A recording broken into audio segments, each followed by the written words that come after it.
이 강제전학 처분은 8호 처분이에요. 학교폭력 여러 가지 처분이 있지만 1호 처분부터 9호 처분까지 있는데 9호 처분은 퇴학 처분인데 사실상 의무교육 과정에서는 일단 적용을 할 수는 없고 이제 고등학생 이후부터는 할 수는 있는데 실질적으로 퇴학이 또 고등학교 때 가능하다고는 하더라도 퇴학까지 나오는 경우는 사실 굉장히 드물다 이렇게 생각하면 되고요. 이제 강제전학 처분이 사실상은 거의 가장 높은 처분이다 이렇게 보면 돼요. 그래서 어떤 때 강제전학 처분 나오냐? 우리가 좀 이렇게 먼저 설명을 드릴게요. 학교폭력에서 좀 높은 처분이 나오는 경우들이 뭐냐면 학교폭력의 심의 기준이 여러 가지가 있는데 고의성, 심각성, 지속성, 반성 정도, 화해 정도 이런 것들이 있거든요.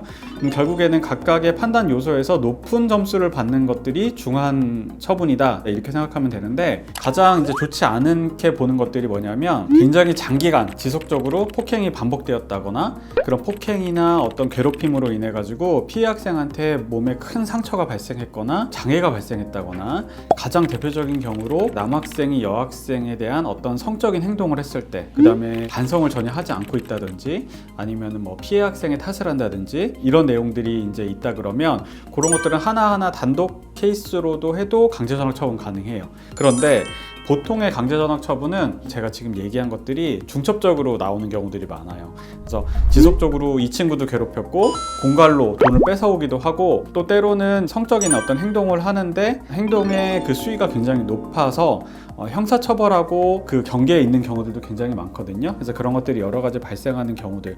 또 하나 이제 최근에 조금 재밌다기보다는 좀 이렇게 될 수도 있겠구나라고 했던 것들이 뭐냐면 우리 친구들이 여러 명이 한 명을 때렸어요. 그냥 불러가지고 때렸는데 그 중에 한 명이 그냥 다 때리고 난 다음에 피해 학생의 주머니에서 돈을 가져간 거예요. 돈을 꺼냈어요, 마음대로. 그 모습을 같이 때렸던 다른 친구들이 보고 그냥 가만히 있었던 거예요. 그렇게 하고 모두 다 돌아갔는데 죄명이 어떻게 바뀌냐면 그냥 단순히 때린 거는 공동폭행, 그 다음에 만약에 이게 가져갔다 그러면 절도가 되는데 이게 두 개가 동시에 발생했기 때문에 강도가 돼요. 그러면은 여러 명이 했기 때문에 특수강도가 되거든요. 그럼 법정형이 굉장히 높아져요. 그러면 학교폭력 처분에 있어서도 굉장히 높은 처분이 나오고 형사처벌에 있어서도 굉장히 높게 돼요. 그래서 그냥 나는 그냥 보기만 했었는데요.